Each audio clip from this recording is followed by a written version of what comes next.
آپ لوگوں میں سے جو بالکل غریب ہے وہ کون ہے؟ ہاتھ کھڑا کرے. کوئی بھی غریب نہیں ہے. لہذا پگڑی کی گنجائش کس کو ہے؟ سمجھتے ہیں؟ حضرت اقدس مولانا نصر اللہ سرفی رحمۃ اللہ علیہ پگڑی سر سے اتارتے بھی نہیں تھے. آج اللہ نے ان کو شاگرد مولانا عبید اللہ خزداری جیسے بھی دیے. بڑے بڑے علماؤں کے شاگرد ہیں. مولانا نصر اللہ کے سر پڑھاتے رہے, سمجھے, اور پگڑی اتاری نہیں. آخر میں 8-10 سال اس کو فالج ہو گیا. بیمار کی حالت میں تھوڑی سی پگڑی اس کی ٹیڑھی ہو جاتی, کہتے اس کو سیدھا کرو, میری روح اسی حالت میں نکل جائے. بولو نصر اللہ زندہ باد.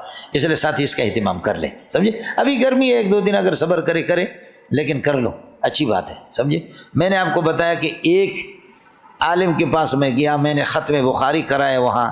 پھر رات کو میں ان کے ہاں ٹھہرا ہوا تھا, اس بزرگ کے ہاں ٹھہرا ہوا تھا.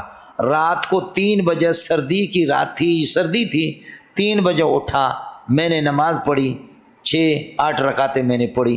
میرے کمرے کا دروازہ میں نے, اللہ آپ کا بھلا کریے, کہ بند کیا ہوا تھا لیکن اندر سے کنڈا نہیں لگایا تھا. وہ کمرے میں انہوں نے مجھے سلایا. اچانک وہ بوڑھا عالم آ گیا, رات کو 3 بجے آ گیا. کہنے لگے کہ بیٹا اس وقت آپ جاگ رہے ہیں, میں جاگ رہا ہوں, ایک اللہ کی ذات جاگ رہی ہے. میرے مدرسے کے بھی سب سو گئے, ہمارے بچے بھی سب سو گئے, آپ ہیں میں ہوں. میں نے کہا جی قربان جاؤں, جی. فرمایا کہ بیٹا ایک میرے ساتھ وعدہ کرو کہ حدیث پڑھاتے ہوئے آپ آسمانی رنگ کے کپڑے کیوں پہنتے ہیں اور آپ خاکی رنگ کے کپڑے کیوں پہنتے ہیں. میرے ساتھ وعدہ کرو کہ آپ سفید کپڑے پہنیں گے. بخدا اس سے لے کر آج تک 15-20 سال ہو گئے میں سفید کپڑے پہنتا. ایک جوڑا اس نے میرے لیے لایا تھا.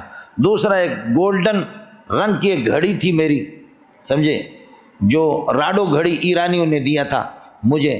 کہا کہ بیٹا یہ سادی سی گھڑی ہے میرے طرف سے لے لو, اس گھڑی کو بیچو, اس اپنے لیے کتابیں خریدو, کسی اور کام میں لگا دو. میں نے کہا جی قربان. فرمایا کہ بیٹا تیسرا کام یہ ہے کہ پگڑی کا اہتمام کر لینا. تو میں اب جاتا ہوں, پگڑی کا اہتمام کرتا ہوں, ویسے سفروں میں, بیانات میں, ختم بخاریوں میں, ان چیزوں میں پگڑی کا. فرمایا کہ جب آپ نے اس کا اہتمام کر لیا تو اب فرماتے اب میں چھپا رہا ہوں, آگے بات چھپا رہا ہوں. فرمایا کہ ان عمرو بن میمون الجنی ان النبی صلی اللہ علیہ وسلم, بس یہ میری سند ہے سمجھ شریف میں. ان شیخ فلان ان فلان ان فلان ان عمرو بن میمون الجنی ان النبی صلی اللہ علیہ وسلم. یہ سند میری 3-4 واسطوں میں نبی تک پہنچتا ہے. یہ سند کی میں نے آپ کو اجازت دے دی. فرمایا میں نے افریقہ میں 1-2 علماء کو اجازت دی ہے, اور حضرت اقدس علامہ بنوری کو میں نے اجازت دی ہے, اور آپ کو اجازت دے رہا ہوں. باقی میں نے کسی کو میں نے نام اس کا چھپایا. ان شیخ فلان ان فلان ان عمرو بن میمون الجنی ان النبی صلی اللہ علیہ وسلم. سمجھتا ہے, چونکہ مجھے اجازت ہے ہی نہیں ہے تو اس لیے بہت سے لوگ مجھے کہتے ہیں کہ جی ہمیں اجازت دے دے, تو میں آپ کو کہ اجازت دے دوں. مجھے اجازت انہوں نے دی بھی نہیں, سمجھے. تو وہ ان کے ہے, مجھے کہہ رہے تھے اس وقت حدیث کی کتابیں میرے پاس ہوتی تھیں لیکن یہ کہ پھر بھی تھوڑی سی. تو فرمایا کہ بیٹا مجھے لگ رہا ہے کہ اللہ آپ سے دین کا کام لے گا, اور خوب آپ کی پیشانی سے مجھے پتہ چلتا ہے, اس لیے میں آپ کے لیے دعا گو رہوں گا. لیکن یہ رنگین کپڑے بھی چھوڑ دے, ساتھ ہی پگڑیوں کا اہتمام کریں, اپنے بالوں کو بھی بنا دے, درودوں کا اہتمام کریں. اللہ تعالیٰ یہ ہے کہ اللہ کو راضی کرنے کی کوشش کرے, لگے رہیں, چھوڑے نہیں.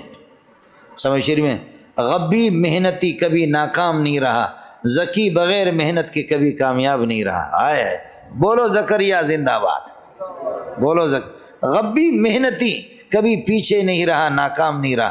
ذکی مغرور بغیر محنت کے کبھی کامیاب نہیں رہا. کیا ہمارے بزرگ تھے جی, کیا ہمارے بزرگ تھے. اس لیے یہ غرور مرور چھوڑو. اگر آپ کے پیٹ میں پاخانہ نہ ہوتا تو آپ غرور کر سکتے کہ ہم ذوات قدسی ہے, لیکن آپ ذات اقدس نہیں ہے, ذات اقبس ہے. اس کے ہوتے ہوئے اپنی اصلیت کو سمجھو. تراب من تراب علی تراب فی تراب. بولو کم ابا تراب میں نے آپ کو بتایا تراب مٹی ہے, مٹی سے بنا ہے. علی تراب مٹی پر بھی ہے کہ زندگی گزارا. من تراب مٹی سے پیدا ہے, اور فی تراب مٹی کے اندر جائے گا اور مٹی سے اٹھے گا. تراب من تراب علی تراب فی تراب. اور اسی علی کا قول ہے کیف یفتخر من اول نطفۃ، جس کا مٹیریل اصل نطفہ ہے اور درمیان میں 60-70 سال پاخانہ اٹھا کر کے گھوم رہا ہے اور آخر میں مرے گا، کیڑے اس کو کھائیں گے، 3 دن کے بعد قبر میں پھٹے گا، بدبو پیدا ہو جائے گی۔ تو یہ بدبودار، ابتدا میں نطفہ بھی بدبودار، آخر میں پھٹے گا بھی بدبودار، درمیان کے اندر بدبو لے کر کے 70 سال پیٹ میں پھر رہا تب بھی بدبودار، بدبودار بدبودار بدبودار، یہ فخر کیسے کرے؟